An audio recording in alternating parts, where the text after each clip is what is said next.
Ini ya, saya mau jelasin tentang data preparation sama seperti minggu lalu, jadinya materi dibagi dua masalah, yaitu teori sama pemrograman gitu ya. Jadi ini bagian teorinya gitu ya. Oke. Jadi pertama pengenalan data preparation ya. Ini kenapa preparation diperlukan? Kenapa harus disiapin dulu sebelum dimasak gitu ya, diolah gitu kan ya.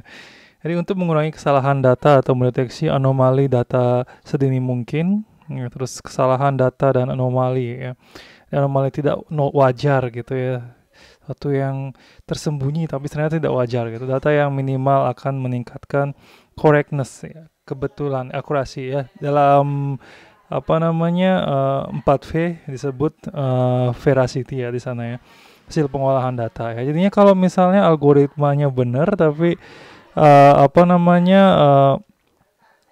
datanya sendiri error, ya nggak mungkin hasilnya tiba-tiba benar gitu kan ya. Itu misalnya suhu siang hari 40 derajat padahal 36 derajat gitu misalnya, algoritmanya benar mendistribusikan seperti itu tapi itu salah gitu, seperti itu tidak wajar gitu ya. Tiba-tiba hanya dari sekian 1 jam hanya 1 detik yang 40 derajat, itu pasti ada kesalahan di sensor misalnya, seperti itu. Ya, data preparation juga berarti mempersiapkan alat pengolah data sehingga dapat menghasilkan model yang lebih baik dengan cepat di sana ya. Ini misalnya membuat infrastruktur yang seperti Hadoop gitu ya, nanti kita gunakan di sana ya. Jadinya ada istilahnya di sini Gigo gitu ya, Gaigo gitu. Jadinya itu ya, dulu ada penyanyi namanya Daido gitu. Oke, good input, good output gitu ya. Dari sana data yang baik merupakan prasyarat untuk menghasilkan model yang efektif. Kalau datanya jelek ya nggak mungkin menghasilkan suatu analisis data yang baik gitu ya. Jadinya data preparation ya sana ya. Jadi suatu alat atau aplikasi pengolah data membutuhkan data dengan format tertentu. Ini misalnya tipe data di sana ya, sangat diperlukan. Makanya ini ya, di data mining saya perdalam di sana di bagian feature extraction. Ini di dalam data mining apa namanya, feature extractionnya sedikit berbeda dengan yang dimaksud dengan pengolahan citra, suara dan lain-lain gitu ya. Di tipikal data dari dunia nyata mengandung data yang tidak lengkap ya, adanya nilai kosong, kekurangan atribut yang penting, atau hanya memiliki data agregat gitu ya, data yang apa namanya kepenggal sebagian gitu ya. Data yang ribut ya, noise mengandung banyak kesalahan ya, dan outlier ya, data yang terlalu jauh ya, itu jadinya apa namanya, di sana kita harus memerlukan tenaga ahli juga gitu ya, yang dipakarnya ini memang datanya yang tiba-tiba menunjukkan pola tidak distribusi tidak wajar, atau kesalahan dari pembacaannya gitu misalnya ya. Ini misalnya apakah tiba-tiba ada kebakaran sehingga ada 1 jam di mana suhu ruangan sangat panas, atau saat itu sensor mengalami kesalahan, itu ada perlu ini ya. Di sana ada bantuan data yang lain ya. Data yang tidak konsisten yang mengandung perbedaan simbol, nilai dan nama gitu ya sana. Jadi harus konsisten. Jadinya kalau misalnya kalian menyusun tugas akhir itu juga dari awal sampai habis istilahnya harus konsisten ya.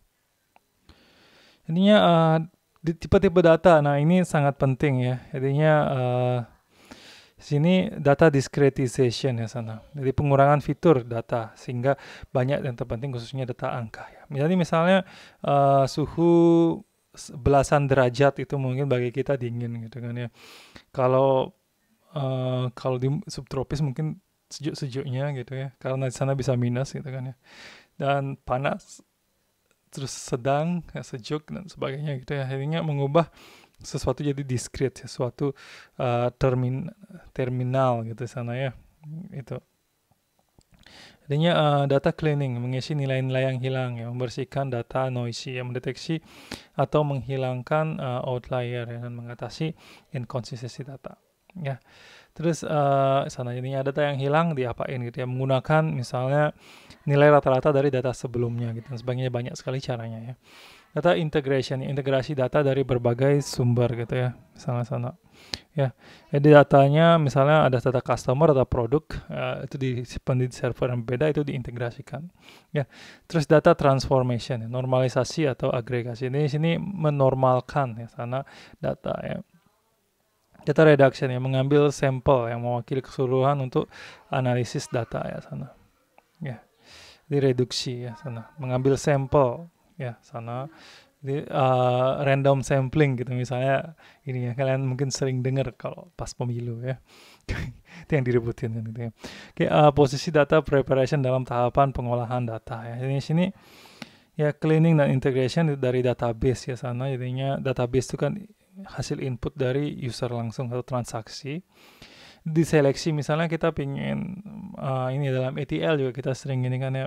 Jadinya extract transform load di sana, misalnya dalam transformation di sini kita ingin membuat kesimpulan data dari semua penjualan produk pakaian gitu misalnya, atau produk makanan gitu. Jadinya kita mau misahin itu, jadinya dalam proses selection dan transform. Makanya dalam bersamaan dengan pertemuan ini saya membahas SQL Alchemy, bagaimana melakukan query terhadap data besar gitu ya. Habis itu ada data mining di sini, ya.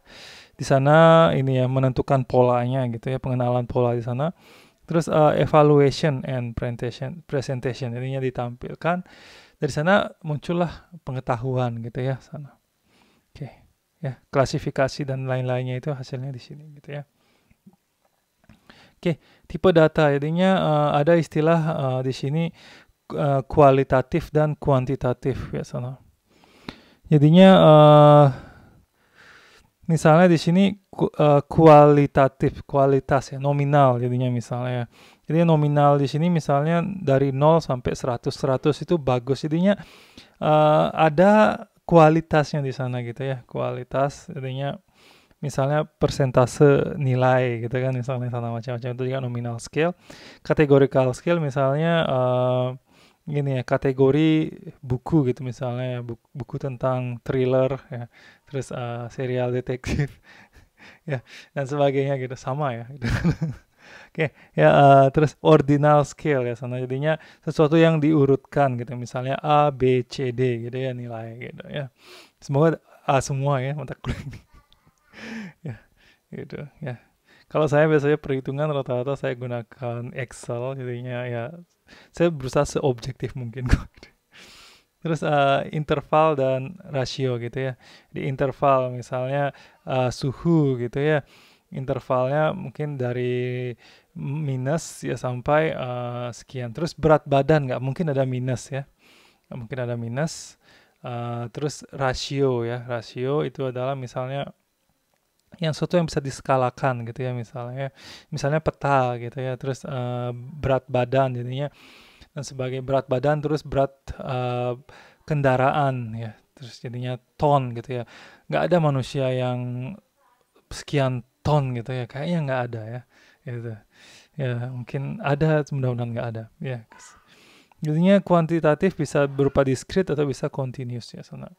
Ya continuous itu ya yang nyambung terus gitu ya. Jadi kalau discrete ya yang panas, dingin, sejuk gitu.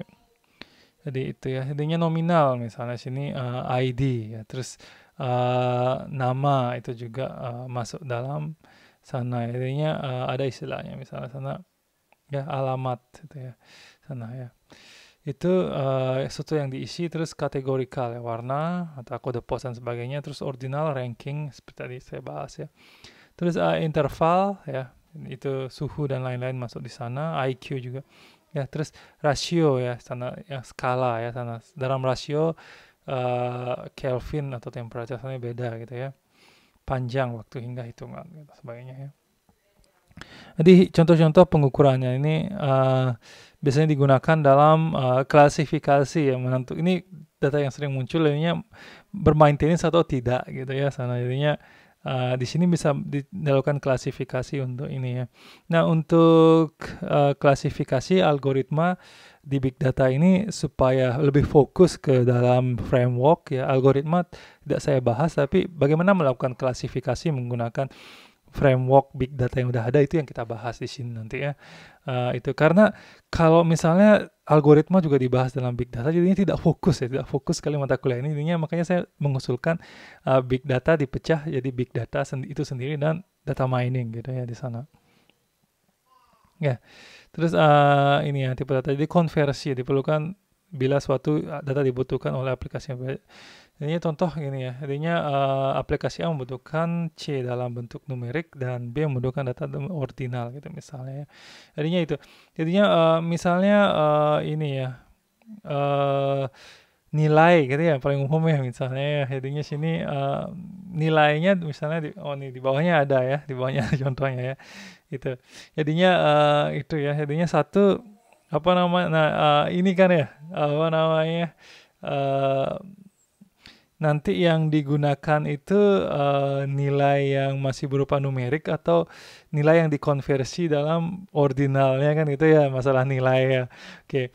Jadinya misalnya A dibaca sebagai 4.0. Jadinya walaupun A-nya itu misalnya 89 ataupun 95 itu nanti ketika digunakan untuk menghitung IPK ya yang 4,0 tersebut gitu ya. Jadinya di sanalah pentingnya apa namanya penerjemahan ini ya. Penerjemahan nilai ke sana gitu ya di sana. Oke.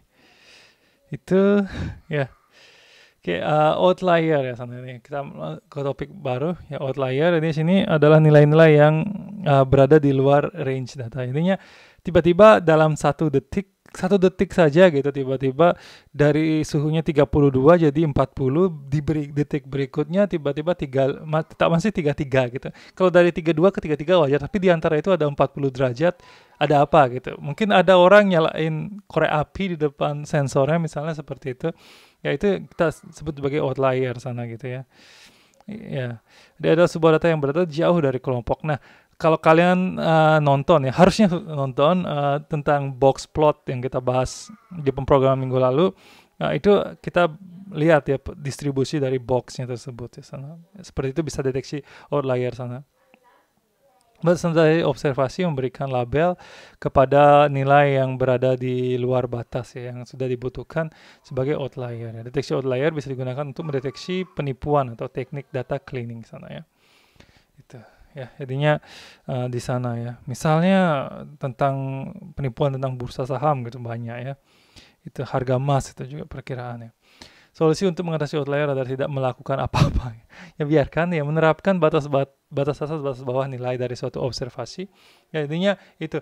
Ya di Indonesia seharusnya tidak sampai 50 derajat gitu kan ya kecuali nyebur ke ini ya magma gitu ya. Gunung berapi. Mengatasi dengan teknik binding ya sana. Ya, teknik binding adalah teknik mengubah data continuous menjadi data discrete. Jadinya ada satu data yang tidak masuk dalam kategori discrete apapun. Nah, kalau di sana pasti itu bermasalah gitu ya sana. Jadi cara mendeteksi outlier menggunakan univariate, ya, sana hitung means dan standard deviation dari sekumpulan data untuk K sama dengan 2 dan 3 dan X outlier bila berada di luar batas asumsi distribusi normal gitu ya.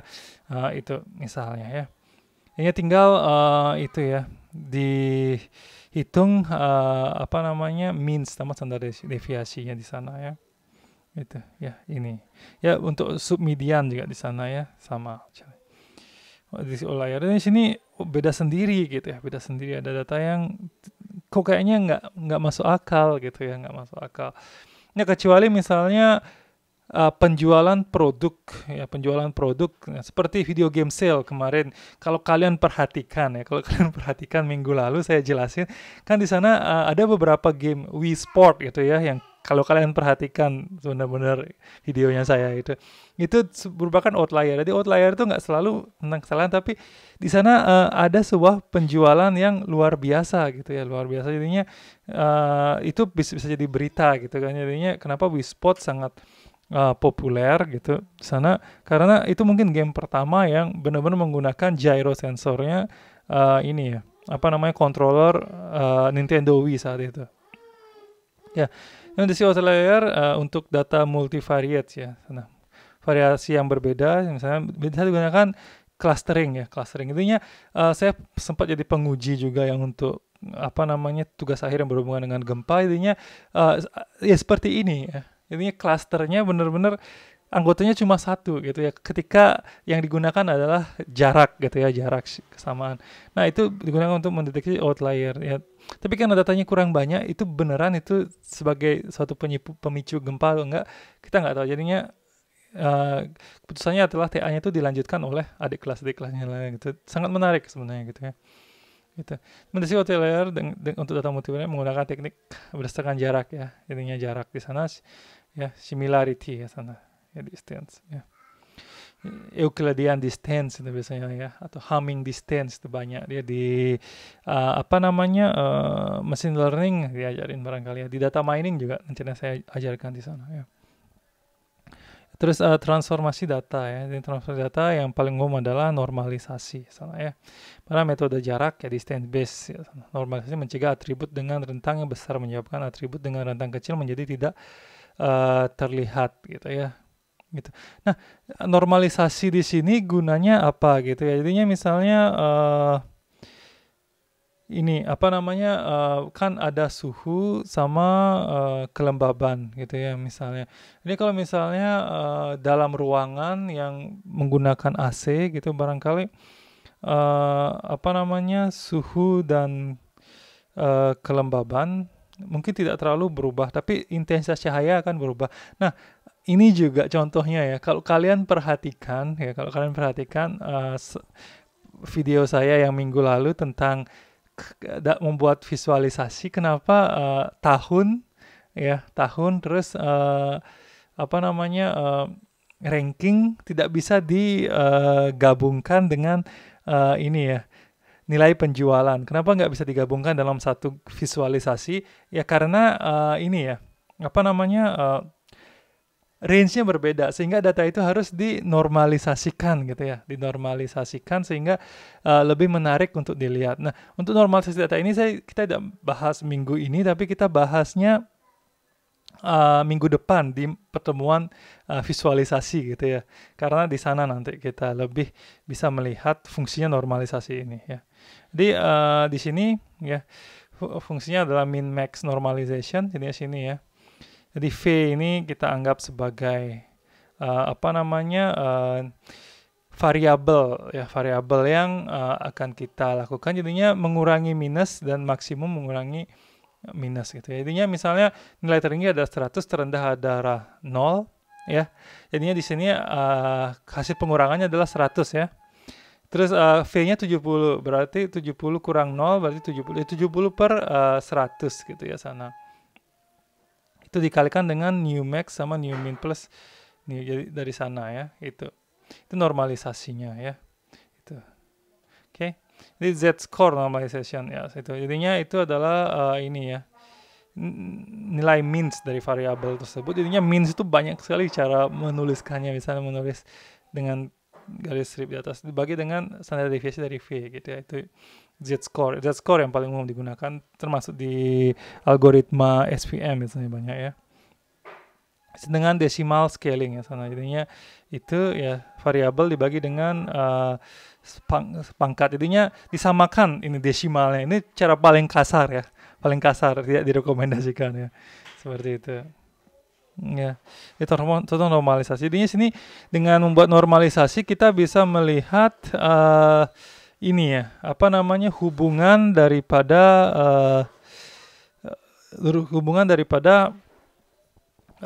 variabel itu lebih jelas gitu di sana ya. Jadinya misalnya ada variabel yang ribuan, ada variabel yang integer dan 1 sampai 10 itu jadi tidak kelihatan yang 1 sampai 10-nya karena range-nya sangat kecil gitu. Di sini bisa dilihat dengan lebih baik gitu. Bayangkan ini kalau misalnya ribuan sama 1 digabung jadinya ya itu ya apa namanya yang satunya itu di sini nggak kelihatan gitu. Ini tinggi banget gitu ya. Terus kekosongan data ya selanjutnya ya. Data tidak selalu tersedia. Contoh data pelanggan yang tidak mencantumkan data gaji pelanggan gitu ya. Kekosongan data bisa disebabkan oleh kesalahan alat yang tidak konsisten dengan data yang lain sehingga terhapus saat proses penyimpanan ya.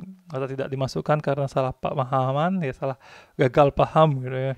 Beberapa data dianggap tidak penting saat proses pemasukan data. Terjadi perubahan data. Ya.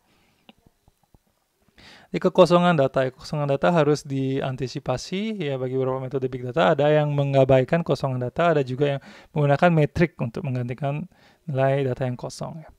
Di lain pihak, kekosongan data bisa memberi informasi tertentu. Contohnya kekosongan data apabila aplikasi kartu kredit memberikan informasi bagian mana saja yang belum lengkap oleh pengajuan kartu kredit. Ini kekosongan data ini kalau saya dalam IoT biasa digunakan untuk ini ya, menghitung delivery ratio gitu ya. Intinya kalau misalnya ada detik yang hilang, itu berarti saat itu ada gangguan jaringan ketika sensor seharusnya mengirimkan data tiap detik gitu misalnya ya.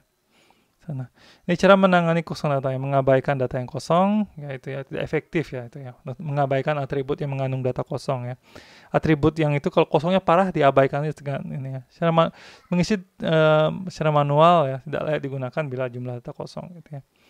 Dia menggunakan konstanta untuk mengisi data kosong, misalnya unknown gitu misalnya, atau dalam Python NaN gitu ya sana ya, menggunakan nilai tengah dari ya, menggunakan means. Terus ini ya untuk mengisi data kosong ya, menggunakan nilai tengah dari semua sampel ya dalam satu kelas data gitu misalnya. Satu kelas data jadi misalnya data sebelumnya itu misalnya termasuk 32 gitu ya. 32 jadinya kalau 32 itu masuk dalam sampel yang mana? Sampel yang termasuk panas atau sejuk, dari sana bisa dibuat rata-ratanya. Jadi bukan dari rata-rata totalnya gitu ya. Kalau rata-rata total kan dia ini ya, bisa sampai 19 derajatnya itu kepake, jadinya aneh juga gitu ya. Menggunakan most probable value untuk mengisi kosongan menggunakan teknik inference base ya, seperti formula ini ya, Bayesian atau decision tree sana misalnya.